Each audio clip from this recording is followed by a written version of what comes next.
The latest England squad was recently revealed by Gareth Southgate, so in this video I'll be doing a tier list of England players and selecting 23 players that I would take to the Euros this summer.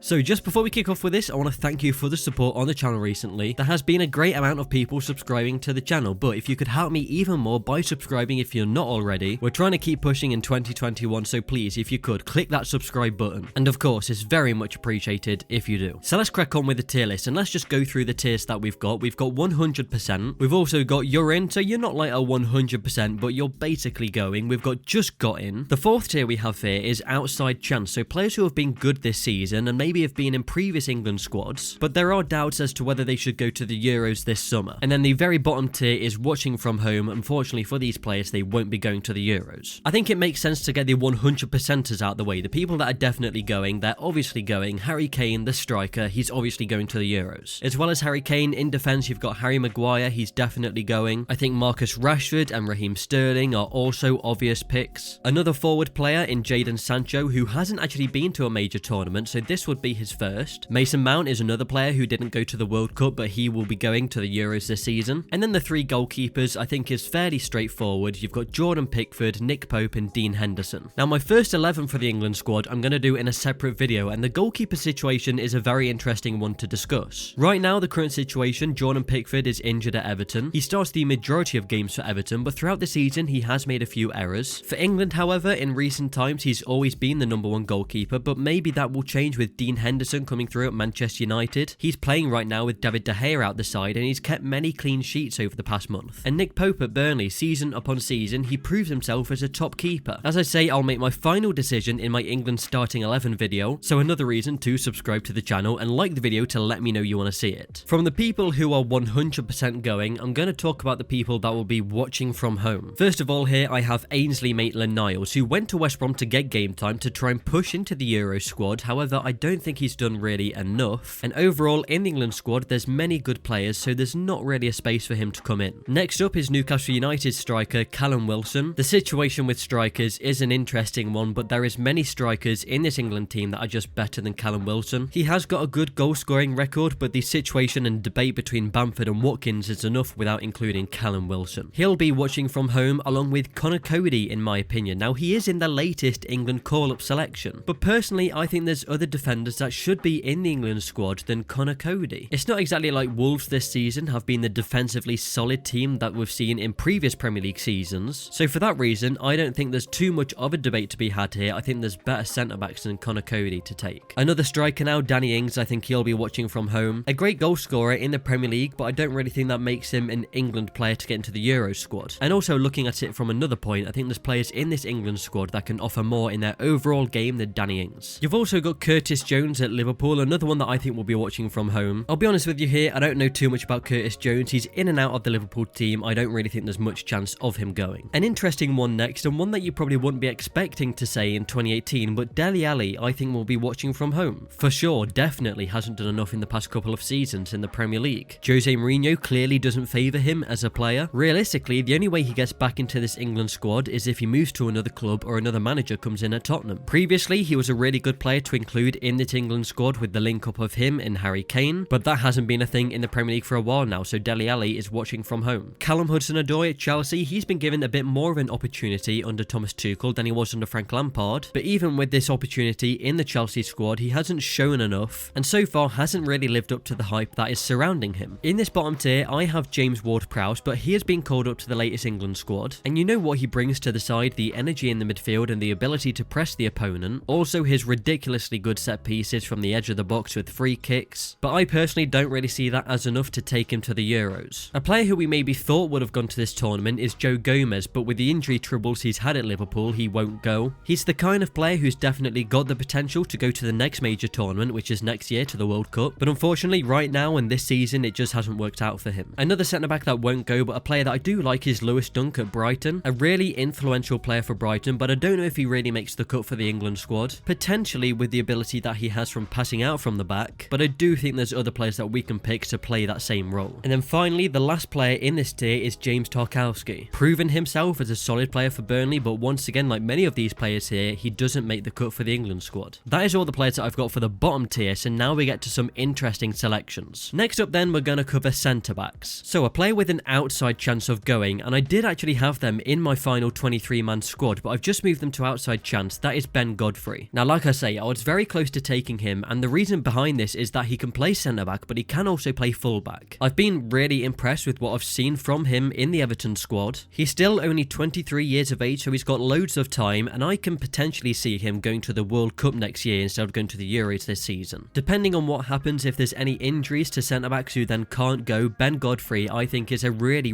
good pick. Also playing for Everton is Michael Keane, but I think he just has an outside chance. I don't know if he quite gets in. You see, a centre-back that I would take over Michael Keane, but is in the same tier as Michael Keane, is Ezri Konsa. I feel like there will be people who disagree with this selection and they would have him in their 23-man squad. However, I found it quite difficult to include another centre-back into the squad that I already have. I mean, someone who we can surely agree that definitely doesn't go is Eric Dier, even though he's in the squad that's just been picked. That does confuse me. How does Eric Dier get in, but one of Godfrey or Ezri Konsa doesn't get in? So Eric Dier is an outside chance, but realistically, I should maybe just put him into watching from home. In my personal opinion, I definitely wouldn't be taking him. I've probably just put outside chance due to the fact he's been in previous England squads. So a centre-back that I am taking there in the you're in tier is Tyrone Minks. A big reason as to why he gets in is because he's left-footed. He can play on that left-hand side, and when he's passing out from the back, it just helps to have someone who has that preferred foot to play passes that can go right down the flank. He has a good presence in the box, and also when we saw him in the England squad before, we saw him taking the ball out of the defence, progressing the ball up the field himself, and this is what I want in a centre-back. In the same tier, we find John Stones, who really has had a fantastic season at Manchester City. He's come back into the England squad in the latest call-ups from Gareth, and is fully deserved, playing in a Manchester City team that is conceding so few goals. A lot of that has been down to how solid John Stones has been, and also he's been able to get a few goals. We'd love to have that in the England squad, so of course he is into the team. Also, while we're on the topic of centre-backs, let's talk about Declan Rice. He can play in that position, although he is a midfielder. He's somebody that can cover in that position if need be. He's like the new Eric Dier. He can play midfield, he can play in defence, but in his natural position in midfield, he has been fantastic at West Ham with that partnership that he's got with Soucek. Declan Rice is really going to be an important player in this England squad. He's looking better and better as seasons go on, and I'm so happy that we've got someone like him to get into the England squad. Another player that can play centre-back or right centre-back is Kyle Walker. He did this in the World Cup and it worked very well. He is for sure in my team. He's still a big part of the team at Manchester City, and I think he can still be a big part of this England squad. So then from that, let's do a smooth transition into right backs. In the You're In section, I do have Trent Alexander-Arnold. Now, I think he's quite lucky with this. I've got him in because if we play the back five, then he's the one who plays at right wing back. However, if we're playing a back four, then he doesn't play. With the way that Gareth sets up and he wants to be strong in defence, Trent isn't exactly someone that we'd put in the team. But he is in You're In because if we play that back five, then he can be a really useful asset to get that extra bit of creativity on the right flank. Maybe if we're in the second half and we're looking for another goal, then he can just add that bit of creativity. And I would also be taking another right back. The other one I'd take is Rhys James, but he's just got in. I do like Rhys James. I think he's quite well rounded. He is a player that we can rely on defensively. If we're playing that back five and Kyle Walker is the right centre back, then Rhys James can be the cover for Trent at right wing back, or possibly Rhys James is the starter at right back. I wouldn't be against that. And Rhys James has been one of Chelsea's best creators with 28 key passes. That's the second most, and 24 accurate crosses is once again the second most. For me, the right backs with an outside chance would be Kieran Trippier. He's one of them that's in this tier, and the reason behind it is because Southgate is a big fan of him. I am really not going to be surprised if I look at the England Euro squad when it's announced and Kieran Trippier is in there. I think Southgate likes him because of his attacking output, and also he's a set piece taker. He scored that fantastic free kick against Croatia in the semi-final. Southgate's not going to forget that, and he's not going to drop him that quickly. For me, he doesn't make it into my squad, but for Southgate, I think it's a different story. And then the other right back in this tier is Aaron Wan-Bissaka. Once again, he continues to be so good in defence. He's made the most tackles in the Premier League this season. Season upon season, he's done this ever since he got into the Crystal Palace team. And once again, that's continued at Manchester United, where he's been able to develop his game. Now, maybe this is a stat that you've seen going around on Sky or on social media, but I feel like it's a stat that will surprise you if you haven't heard about it. Since January the 1st in the Premier League, out of defenders, Luke Shaw has created the most chances with 14, but Aaron Wan-Bissaka Wan-Bissaka is second with 9. So Wan-Bissaka is being really good in defence, but he's also improving his attacking output. This has to be taken into account when it comes to the England squad. Now I know I haven't put him in my squad, but let's see how he does in the last couple of months. Maybe he continues his attacking form, maybe he gets a couple of assists out of it, and if so, Wan-Bissaka has to be seen as an option to go to the Euros. I think in the right match scenario, he can play a good role in the team. As I said previously, it's clear that Gareth wants to be strong in defence, and Aaron Wan-Bissaka is literally a player to improve that by himself. Staying on the topic of fullbacks, let's go over to left back, where we've got Luke Shaw, who's just come back into the England squad. He's in my squad, he's in the You're In tier, and it's because he's been superb this season. Never mind, since January the 1st, Luke Shaw has created the most chances out of defenders in the Premier League with 53. He's been great at progressing the ball up the pitch by carrying the ball on the left flank. This can be a really good quality to have in the England first 11. And maybe that is a little spoiler into the first 11 video that I will be doing. I really do think he's become that good, and anyway, Ben Chilwell is sort of in and out of the team at Chelsea with Tuchel in charge. I think due to that, Luke Shaw becomes the obvious first choice. But of course, even though in my opinion he isn't the first choice, he does go along with the squad Ben Chilwell. He's still a very good player, that is why Chelsea signed him, but just since Tuchel has come into the charge, he's also been playing Marcus Alonso. Let's talk about a few midfielders now. With Harry Winks, he's gone into outside chance. To be fair, upon reflection of this, for me, he's probably watching from home, but I think due to Gareth Southgate, he has picked him before, and I think because of that, he does have an outside chance. I have to say, for me personally, I don't really understand him as a player and what he could really bring to this England team. It seems to me like it's just Harry Winks, and there's just players who can offer more than him. Also in outside chance, and this is maybe quite harsh, but I've got Jordan Henderson. I think if he's fit, then he goes along and Gareth Southgate picks him, but for me, there's a particular somebody who I want to take along to the Euros, and we'll get to him in a minute. But don't get me wrong, I think Jordan Henderson can bring a lot to this team with his leadership and drive to win trophies. But with my squad that I've picked, I have gone for the younger talent, the exciting talent, and the want to attack. One young talent that I haven't put in my 23-man squad is Jude Bellingham, although as you would have seen, he is in the squad that has just been picked for the World Cup qualifiers. I did a little mock-up draft squad back in November, and Jude Bellingham was actually in that squad back then. But that was almost me trying to predict what would happen when it came to the Euros, and what I was seeing in Bellingham then, and what I still see in him now, is a well-rounded midfielder. He can offer quality in both departments, but he is still very young. I think with another season of development come the World Cup next year, I think he's got a brilliant chance of getting into the squad. And then another midfielder who's in the outside chance tier is Ross Barkley. Of course, he's gone to Aston Villa to get game time, and at the start of his career at Aston Villa, he was looking really good. But I think since then, he's sort of dropped form a little bit, and where at the start of his Aston Villa career, it was looking like he could get back into the England squad. Unfortunately for him, I just don't think he's done enough throughout the whole season to be able to actually get in. So where I said I kept Jordan Henderson out of the team because of a particular player that I'd want to include, that player is Calvin Phillips. I don't know if I did make this comparison in my last video that I made, but to me, Calvin Phillips is like the English Ruben Neves. Ruben Neves I really like because of his quality of playing long balls, and Calvin Phillips is just the same. While being good defensively, Calvin Phillips is a good player to be able to play a long ball up the pitch, and this is maybe where he can find someone like Harry Kane who can easily take the ball down. Kane has done this for Tottenham this season, direct passes into him where he can take it down and lay it off to other creative players. Personally, I think Calvin Phillips is a great asset to be able to pull that off, and that is the reason behind me putting Calvin Phillips into the You're In tier. And then we've got the situation of the attacking midfielders. Of course, we've got Mason Mount, who's in 100%. I didn't really talk about Mason Mount at the start of the video, but let's just discuss him now. I think he's such an important player for England. The reason for this, okay, he's good on the ball and he can create many chances, but where the importance comes for me is the off the ball work he does. I've always been looking for someone in this England team who can be the presser off the ball to really give the opposition a tough time when they're on the ball, and I think Mason Mount is that player. Mount has the joint most successful pressures in the Premier League this season with 162, that's joint with Pierre-Emile Højbjerg, and I think this is why Southgate loves him so much. Where you'd maybe have to have two of these players in the side, someone who can be defensively solid and someone who's good in attack, Mason Mount is all of that. And then you can get someone in the team with him who is pure creativity, and that person is Jack Grealish. He's in the You're In tier, and he's the type of player that changes the England first team completely. With him in the team, it becomes so much easier to create chances instantly, as you can then always look to try and get the ball to him, and you know he will create a chance for the forwards. They're the two easy players to pick. Mount and Grealish definitely go. But in the situation of attacking midfielders, you've also got James Madison and Phil Foden. I think you make this situation really easy by taking them. James Madison and Phil Foden for me are both in the just got in tier. By taking them, you've simply got extra depth in the midfield with two quality midfielders. Phil Foden could also play out wide wide, but James Madison is more of that just attacking midfielder. I remember in a post-game interview with James Madison, he was talking about getting more goals for the Leicester City team. He'd had meetings with the coaches at the team where they looked at how he can score more goals in his game. Now, if he could bring this to the England team, then that would be brilliant. He'd be a great asset, a player on the bench who we can bring on in the second half if we need a goal. That's exactly why I take Madison and Phil Foden, while he's just showing how good he is at Manchester City now. With the England squad, it's all about being dynamic with the players that you take to play in multiple positions, and Phil Foden can do this. Another player who can do this, who's in the same tier as these guys, is Arsenal star man Bukayo Saka. He's in the squad and he's literally the perfect example of a versatile player. Being able to play on the right wing where he's been successful at Arsenal, but also going on the left and playing in those wing back roles too. It might be that Southgate starts the game with a back four and then halfway through the game we decide to go a bit more strong in defence, we change to that back five. Bukayo Saka can fill in that wing back role. He's in the just got in tier. I don't exactly see him as a you're in and that he's definitely going. There could be another player who goes instead of Bukayo Saka. There are another two forwards I have in the outside chance tier. We've got Harvey Barnes at Leicester City, who's currently got an injury. I'm not exactly too sure how long that injury is, whether it will go into the Euros and that's why he can't be selected, but I think that Harvey could count himself quite unlucky because he's had a really impressive season for Leicester. He'd bring great pace into the side on that left wing. He scored 9 goals this season in the Premier League, but possibly even if he was fit, I don't know if he would make the cut into my England squad. And the same goes with Manchester United's Mason Greenwood. If the pandemic doesn't happen and the Euros is